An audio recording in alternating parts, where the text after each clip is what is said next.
All right, guys, welcome to Flavo Rihanna's MMA show, brought to you by Four Corner Sports. All right, guys, so we're gonna talk about this is gonna be the UFC 257 post-fight show.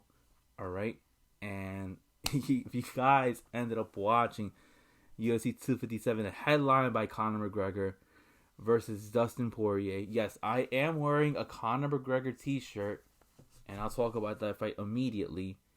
And then the co-main event was Michael Chandler versus Dan Hooker, the debut of Michael Chandler. And we had some fun fights on the main card. Some fights on the main card. There's one fight that stuck out to me on the prelims. But,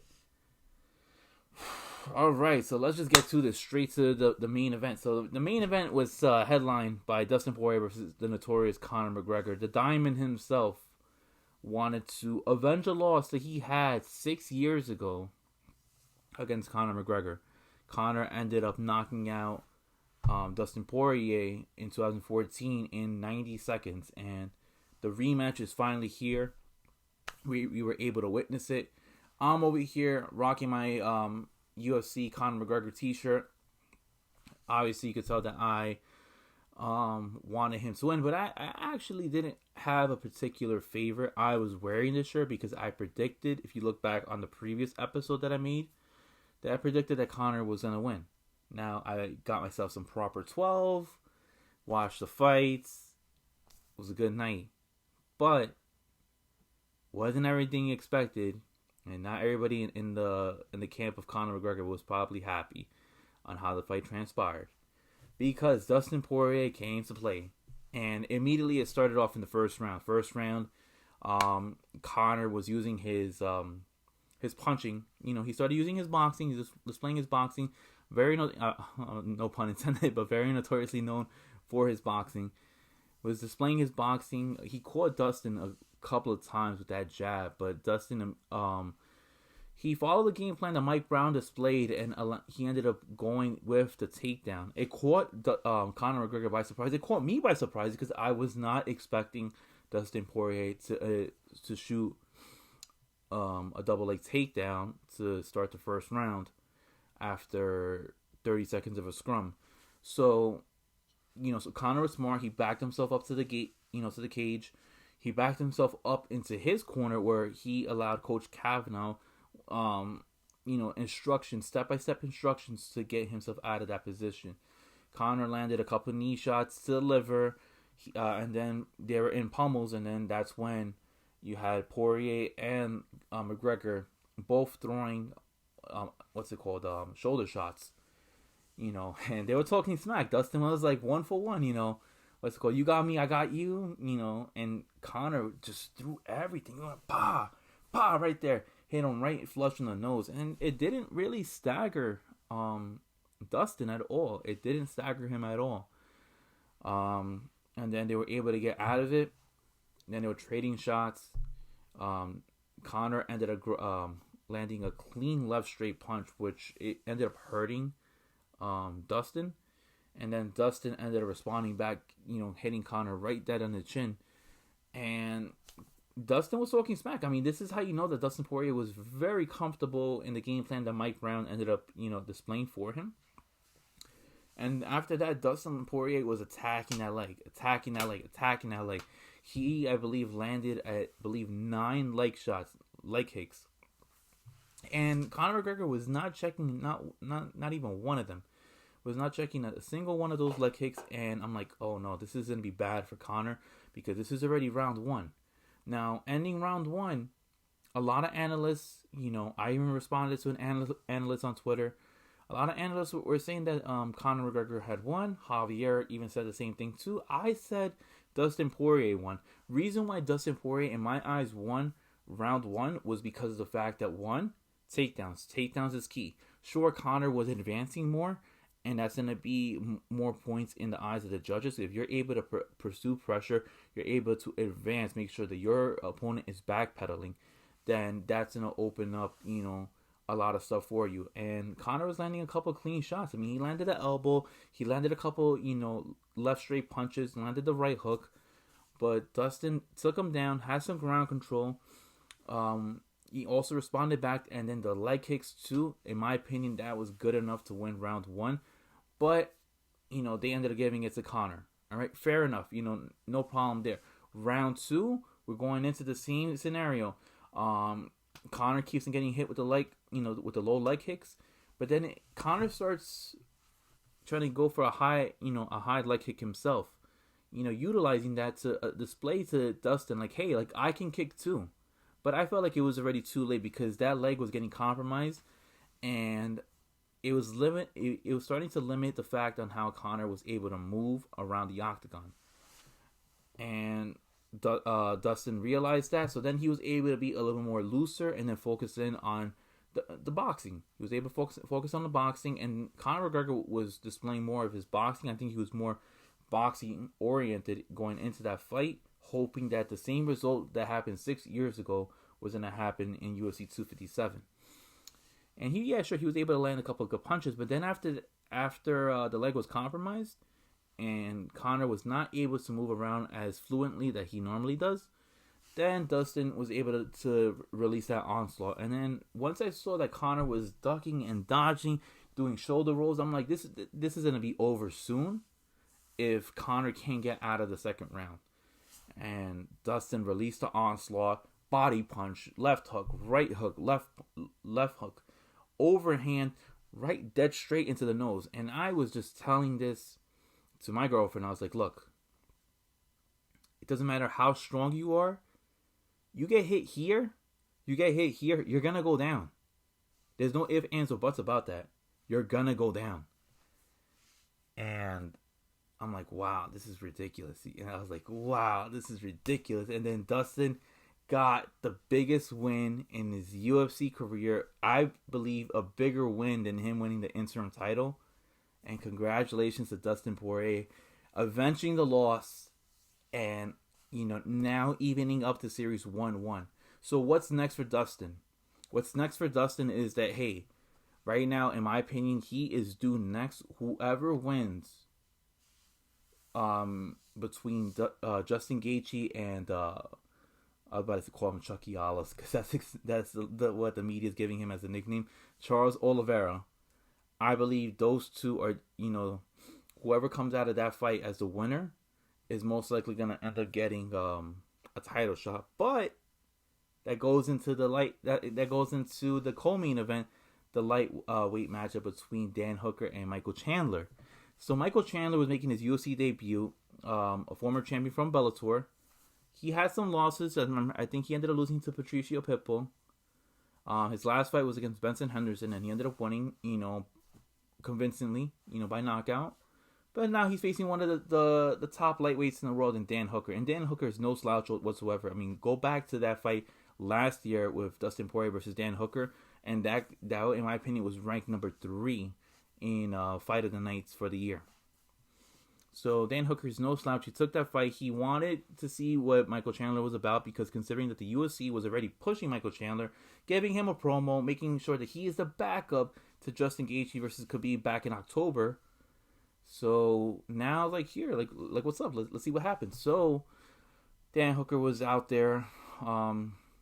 He sees that Michael Chandler is pursuing him, putting a lot of pressure on him, and Dan Hooker is just immediately going for the leg kick. Same thing that Dustin Poirier ended up doing, going for the leg kicks, but Michael Chandler was not having that. Michael Chandler was looking for different angles, as you should do as a fighter, looking for different angles, and then gives him a front kick right to the stomach, and then right then and there, I'm like, this is going to be the beginning of the end. Reason why I say that was because of the fact that it took a little bit of air out of his stomach, and it caught Dan Hooker by surprise. Then Michael Chandler went immediately for the body. He did. I don't know if it was a fake, in my opinion, or it definitely was a setup because he threw a right jab right to the body, and then countered that with a left overhand punch right into the jaw, knocking down Michael Chandler, knocking down Dan Hooker. And then Michael Chandler capitalized and started doing hammer fist, and then forcing the ref to stop the fight, and then that's it. It was over. It was over from there on. And then Michael Chandler wins in his UFC debut in 2 minutes and 30 seconds. So now what's next for the Iron Michael Chandler? I don't know. I really don't know. I see, he could possibly fight Charles Oliveira. He could possibly fight Justin Gaethje. I think Justin Gaethje might make a little bit more sense because they're both wrestlers. They were both Division I wrestlers. They both can definitely strike. They got chins like crazy. I don't know. I really don't know. I think Michael Chandler goes into the top 5, but I don't know. He's definitely not facing Justin Gaethje immediately. Do you put him in with Conor McGregor? I don't know. I think what's next for Conor McGregor is a trilogy with Nate Diaz. That's for damn sure. I think that's going to be the next option because the fact that he lost against Dustin Poirier, I feel like that dream of a rematch between Khabib and Conor McGregor is over. So the next best thing right now is Nate Diaz versus Conor.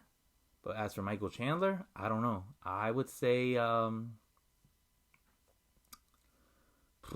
that's tough. That's tough. You could possibly do like an alternate and then have Charles Oliveira versus Michael Chandler and then have Gaethje fight Dustin Poirier and then the winners of those two prospective matchups face each other like a mini tournament for the lightweight title. That's the only thing I can see if Khabib Nurmagomedov does not return. If he does return, then everything that I just said goes out the window. And then, we had another fight on the card. It was Joanne Calderwood versus Jessica Eye. Joanne Calderwood ended up dominating the fight using her Muay Thai, anytime that she was getting out of a clinch, she always responded back with a high leg kick, and she was able to, if not throw in a nasty elbow.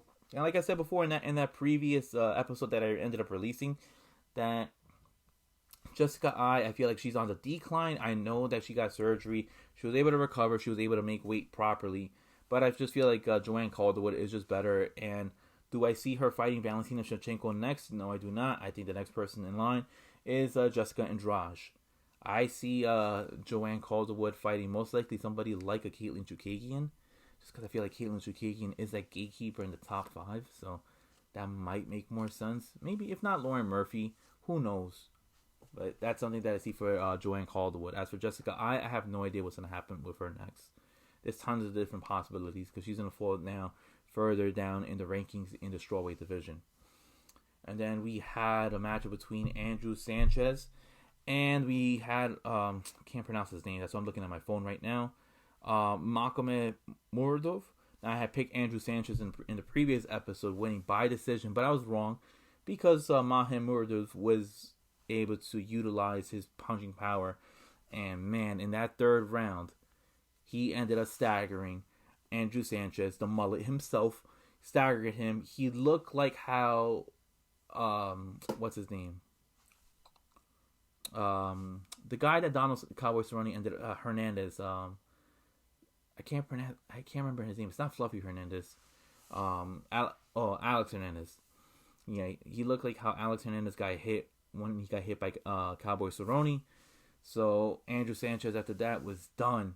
He was done. Magomed Muradov ended up capitalizing on the moment, and that's it. It was over. Magomed Muradov improves 3-0 into in his UFC career. Had fought last time in 2019, I think, against Smith. So impressive win. He's definitely gonna move up, higher. He's most likely gonna be like top 20. Good solid prospect in my opinion. We also had the fight lastly on the main card. It was actually the first fight, Marina Rodriguez versus Amanda Ribas. Now, Amanda Ribas' father said to a reporter that she ended up rehydrating. She went from 116 pounds yesterday, right, to 143 pounds. And I was explaining this thing to my girlfriend. I was like, look, these things happen. You're just losing all that water weight. I think if I was to cut down all that water weight, I'll go back down to like 170 or something like that, 185. But yeah, Amanda Ribas cut down. She looked great though. She looked great in her fight on the ground, not standing up. What did I say in that last episode? This fight goes onto the ground. Amanda Ribas is a master at that. She will dominate you no matter what. All right. I think she has the best jiu-jitsu at strawweight. But on the feet, standing up, Marina Rodriguez is in a rocker all day, every day. And that's what she ended up doing. It was a very controversial, moment in the fight because Marina Rodriguez hits her right dead in the chin. There was no answer for that, and then Rodriguez was just trying to capitalize on the moment. Hammer fist, punches, and it looked like Herb Dean stepped in and stopped the fight. So both fighters had separated. Rodriguez walks closer towards her corner, and they're screaming like, he did not stop the fight, he did not stop the fight, he did not stop the fight. And Rodriguez looks at Herb like, what are you doing? I thought you stopped the fight. So she immediately rushed back, and then she hit, Ribas again. And Ribas looked staggered, like she did not know where she was at. She looked like she was in Mars. She looked like she was in Mars. And that's it. It was over. I mean, good stoppage by Herb Dean. Excellent outcome. Amanda Ribas wins round 1, but most importantly, Marina Rodriguez gets the job done. So I told you guys, I think the hype train is real with Marina Rodriguez as she lost to Cynthia Calvillo. But, no, she ended up losing to the Cookie Monster. I forgot her name. What's it called? Wow, I forgot her name. With all the little braids in her hair. Hold on. Gotta make sure I got Carla Esparza. There you go, Carla Esparza. I don't know why I thought of Cynthia Calvillo. But yeah, she lost to Carla Esparza. But Marina Rodriguez is gonna go back into the top 5. So we'll see what happens. I think she's one fight away from competing for the 115 pound title belt. And then lastly, the fight that stuck out to me the most in the prelims was Juliana Pena versus Sarah McMahon. Sarah McMahon, former Olympian, great wrestler. I think she's the best wrestler at 135 pounds, facing the Venezuelan vixen, Juliana Pena.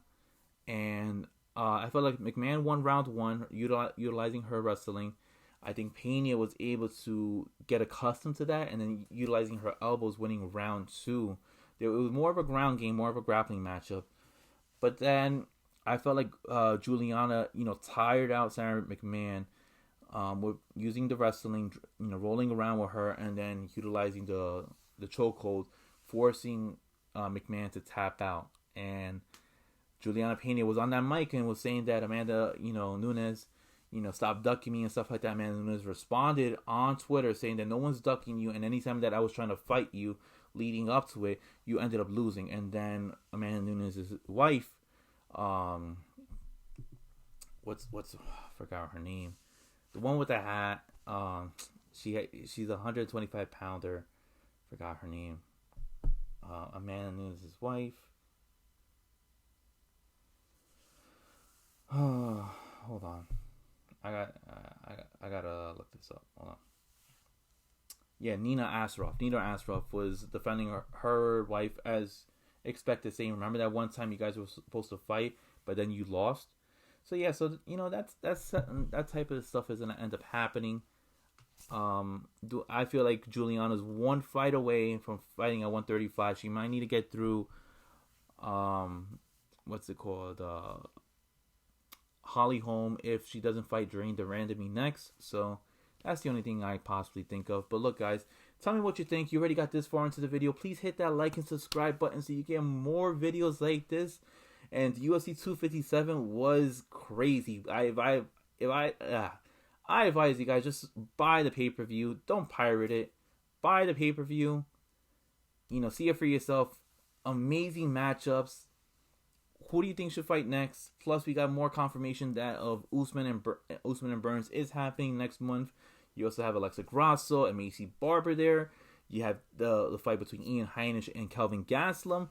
So there's tons of stuff to look forward to on the next pay-per-view as well. All right, that is all for tonight. I'm your host, Slavo Ariana, and thank you for tuning in for this UFC 257 post-fight show brought to you by Four Corner Sports. All right, guys. Peace, guys, and have a good one.